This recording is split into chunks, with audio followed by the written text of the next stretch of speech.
did we get here? I would say in one word, ignorance. We forgot who we were, the way we did things, the way we thought and acted with one another, the way we proceeded in the world. That cultural ignorance has a lot to do with where we are now.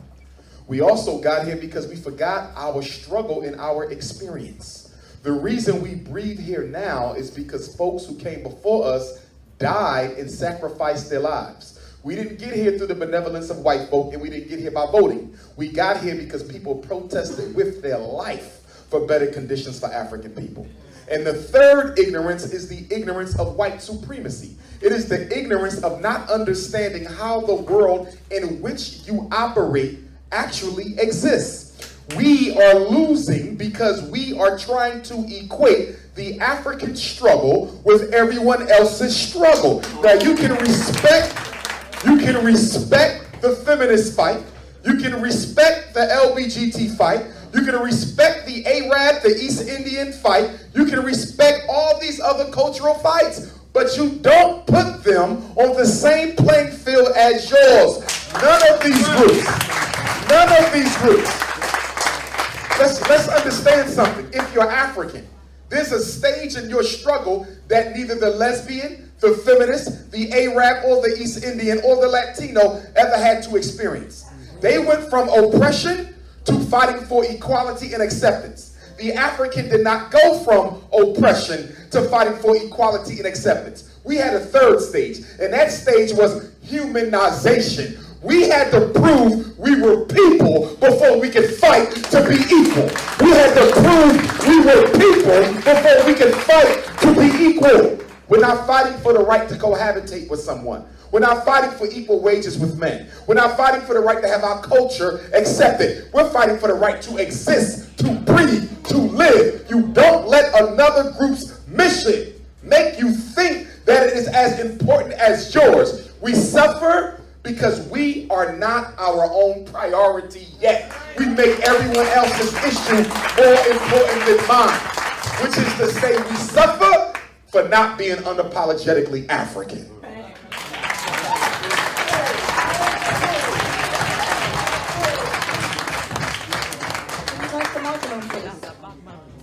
Can we give him another clap, please? Real Bushite. We are suffering because of the institutions around us. Yes, you can name them out. We are suffering because of institutions. We're not suffering because of accident, because of the youth there. And by the way, I love the exuberance of the youth and them talking up for themselves and saying they're on the mission and they wish to make things better. And they used to come together. I love that with the youth them, yeah? We're not here we want to see the youth them rise. My daughter is 11 years old. She's never been to a Babylon classroom. You understand? Her name is Reggae. It's not one of those names where her name is Reggae. It's in her passport. Her name is Reggae. The reason why I named her Reggae is so that she can pass on the legacy. Reggae is love. We fight against corruption. Yes? And it has an infectious baseline with the whole world love. But the world love our music, but they don't love us. They love our food, but they don't love us. So that's why we say reset the what? Reset the what? Bless you.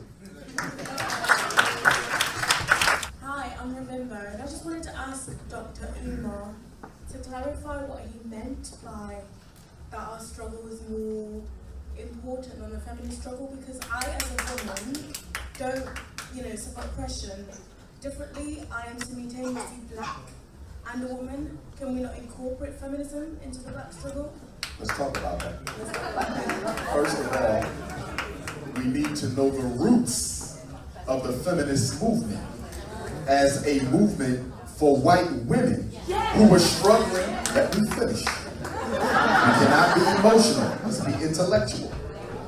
The feminist movement was a movement by white women who were fighting against structural oppression imposed by the white male.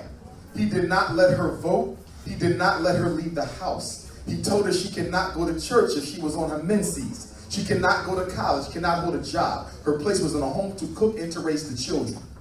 So she fought against that. And I understood it because it wasn't fair.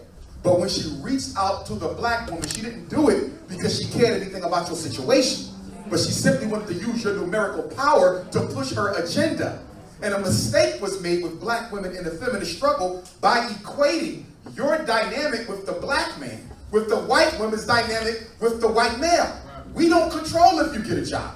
We don't control if you leave the house. We don't control if you go to college. The black male, by virtue of his own unique oppression under white supremacy, has never been in a position to dominate the black woman the way the white man has dominated the white female. So we're not saying that there's issues that don't need to be addressed, because there are. We have domestic abuse. We have sexism in the black community. You understand? So there's clearly sexist issues. But we would argue that you should fight that from an African womanist perspective, not a white feminist perspective.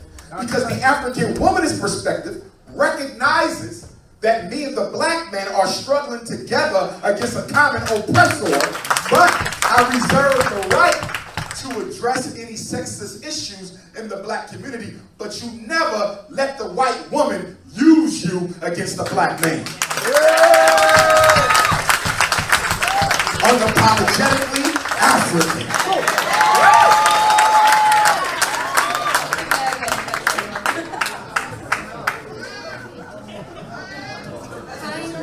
Everyone quieten down so she can speak, okay? Thank you. Hi, I'm Habiba. To stand in solidarity with Sister here and to comment on what Dr. Umar has said.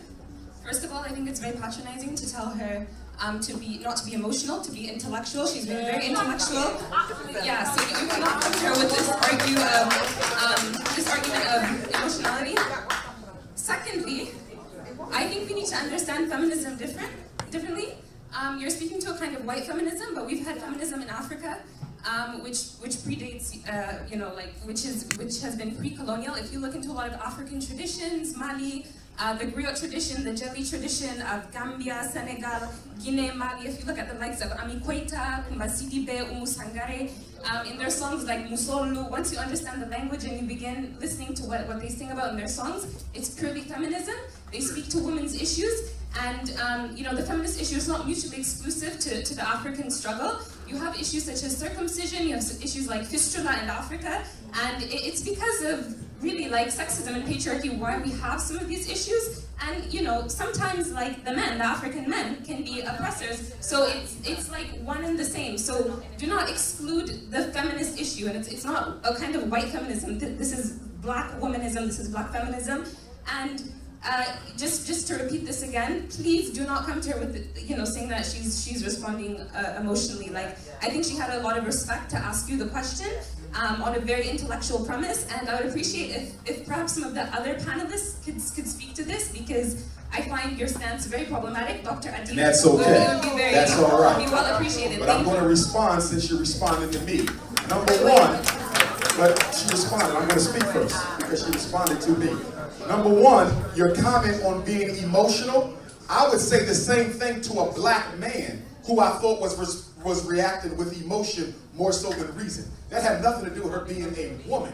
That's something that's said to man and woman. As far as black womanism and black feminism, they are not the same.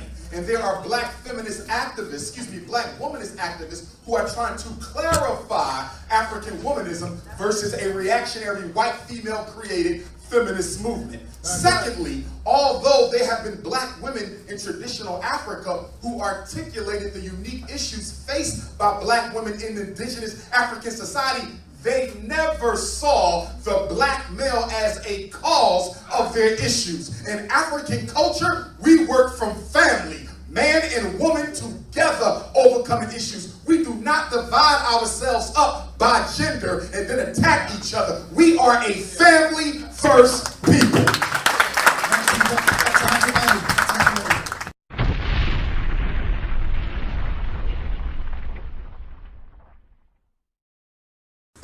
I would just say that I enjoyed the conversation, and I would also say that we have to have those kind of conversations as long as they're done with love. There's a tendency to shut out or block out any conversation that is considered sensitive or controversial.